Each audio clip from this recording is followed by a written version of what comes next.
wabarakatuh. Halo semua. Perkenalkan, nama saya Salsa Orista Maulina dari jurusan Pendidikan Guru Madrasah Ibtidaiyah UIN Syarif Hidayatullah Jakarta. Pada kesempatan kali ini, saya akan menjelaskan apa itu individu, kelompok, dan masyarakat.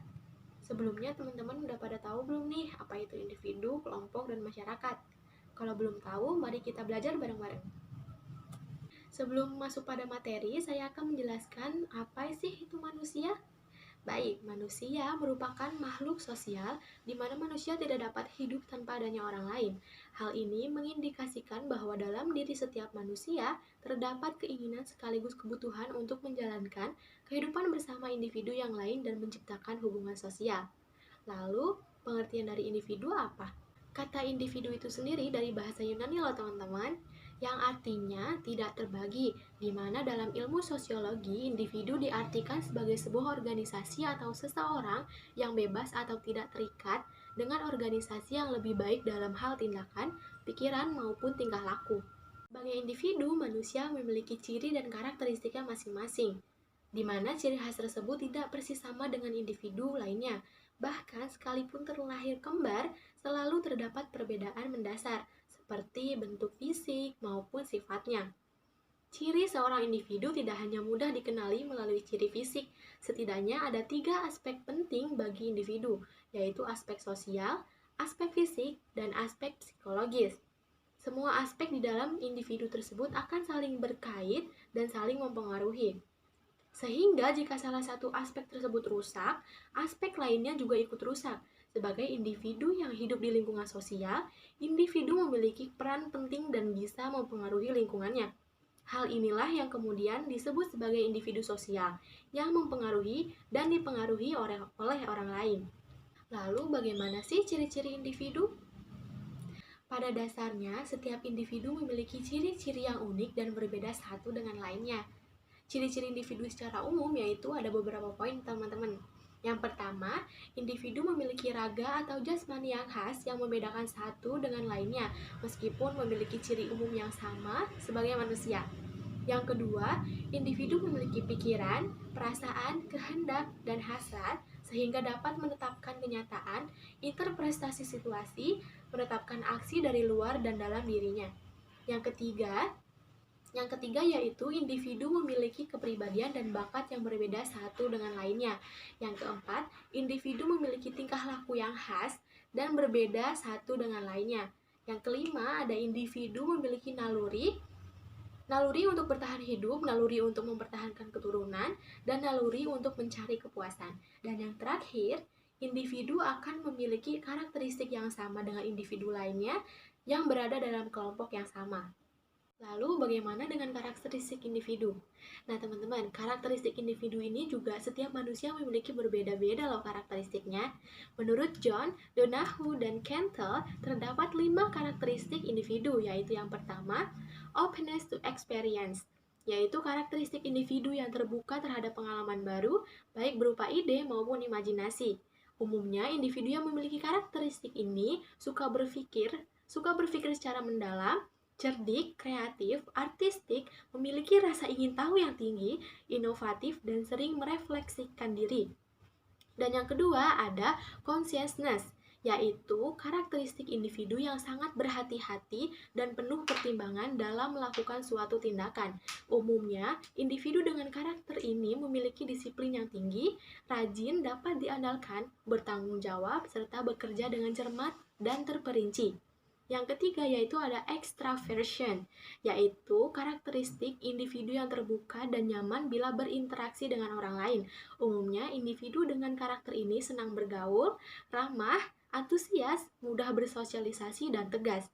Dan yang terakhir yaitu ada agreeableness, yaitu karakter individu yang kooperatif dan selalu ingin menghindari konflik terbuka dengan orang lain.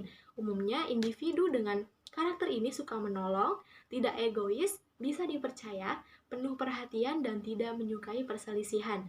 Dan yang terakhir yaitu ada neuroticism, yaitu karakteristik individu yang terbuka terhadap tekanan dan menilai kemampuan seseorang dalam menahan stres. Nah, kalau tadi kita bahas tentang individu, saat ini kita membahas tentang kelompok. Kalau misalkan teman-teman masih belum mengerti apa itu individu, boleh kita bahas di lain waktu ya. Pengertian kelompok merupakan individu yang hidup bersama dalam suatu ikatan, serta terdapat dalam ikatan hidup bersama tersebut adanya interaksi dan interrelasi sosial, serta organisasi antar anggota. Kelompok merupakan inti kehidupan dalam masyarakat. Secara sosiologi, kelompok adalah suatu kumpulan dari orang-orang yang mempunyai hubungan dan interaksi, di mana dapat mengakibatkan tumbuhnya perasaan bersama. Lalu, bagaimana dengan karakteristik kelompok? Menurut Prayitno dan Forrest, menyebutkan faktor-faktor pengikat dalam suatu kelompok antara lain 1. Terjadi interaksi antara orang-orang yang ada di dalam kumpulan atau kerumunan itu. Yang kedua, terbentuknya ikatan emosional antara anggota kelompok sebagai pernyataan senasib, seperjuangan, dan kebersamaan. Yang ketiga, anggota memiliki tujuan atau kepentingan bersama yang ingin dicapai. Yang keempat, terjadi suasana mempengaruhi dan terpengaruhi antar anggota kelompok sehingga menimbulkan suasana ketergantungan antar kelompok. Yang kelima, adanya kepemimpinan atau leadership yang dipatuhi dalam rangka mencapai tujuan atau kepentingan bersama. Dan yang terakhir, yaitu norma yang diakui dan diikuti secara penuh oleh mereka yang terlibat di dalamnya. Nah, teman-teman, di sini juga ada jenis-jenis kelompok loh. Nah, teman-teman, menurut Prayitno, pengelompokan klarifikasi kelompok yaitu ada 4, yaitu yang pertama, kelompok primer dan kelompok sekunder. Kelompok primer yaitu suatu kelompok yang mana hubungan yang terjalin di dalam kelompok tersebut diwarnai oleh hubungan pribadi yang akrab dan kerjasama terus-menerus di antara para anggotanya. Sementara anggota kelompok sekunder yaitu suatu kelompok yang mana hubungan terjalin di dalam kelompok tersebut diwarnai oleh arah kegiatan dan gerak-gerik kelompok itu.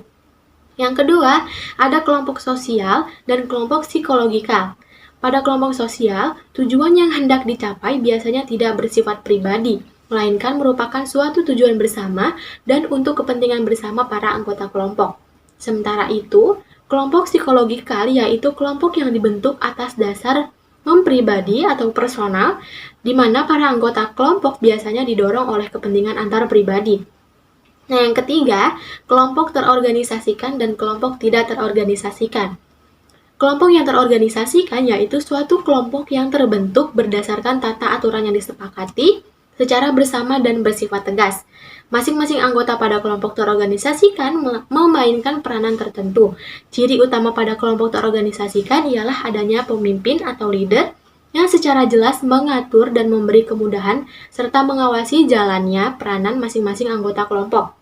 Sementara pada kelompok tidak terorganisasikan, yaitu kelompok yang terbentuk secara bebas atas keterikatan yang ditumbuhkan oleh para anggota kelompok. Ciri kelompok tidak terorganisasikan adalah adanya eksibilitas yang besar dalam kelompok. Lebih lanjut, peranan pemimpin kelompok tidak menonjol. Peranan pemimpin kelompok justru lebih banyak ditentukan oleh selera atau kemauan para anggotanya. Nah, yang terakhir nih teman-teman, kelompok formal dan kelompok non-formal. Kelompok formal yaitu suatu kelompok yang terbentuk berdasarkan aturan tertentu yang bersifat resmi atau tertulis. Gerak dan arah kegiatan kelompok formal lebih cenderung diatur dan tidak boleh menyimpang dari ketentuan yang telah dibuat untuk itu.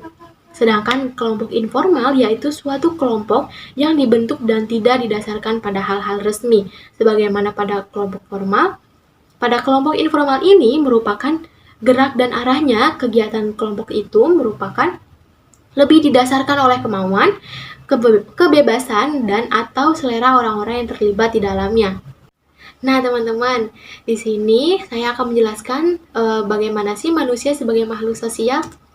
Manusia dikatakan makhluk sosial, yaitu makhluk yang di dalam hidupnya tidak bisa melepaskan diri dari pengaruh manusia lain. Manusia dikatakan makhluk sosial juga dikarenakan pada diri manusia ada dorongan untuk hubungan berinteraksi dengan orang lain. Adanya kebutuhan sosial untuk hidup berkelompok dengan orang lain juga. Manusia sebagai makhluk sosial artinya manusia membutuhkan orang lain dan lingkungan sosialnya sebagai sarana untuk bersosialisasi. Bersosialisasi di sini berarti membutuhkan lingkungan sosial sebagai salah satu habitat. Maksudnya, Tiap manusia saling membutuhkan atau satu sama lainnya untuk bersosialisasi dan berinteraksi. Manusia pun berlaku sebagai makhluk sosial yang saling berhubungan dan keterkaitannya dengan lingkungan dan tempat tinggalnya.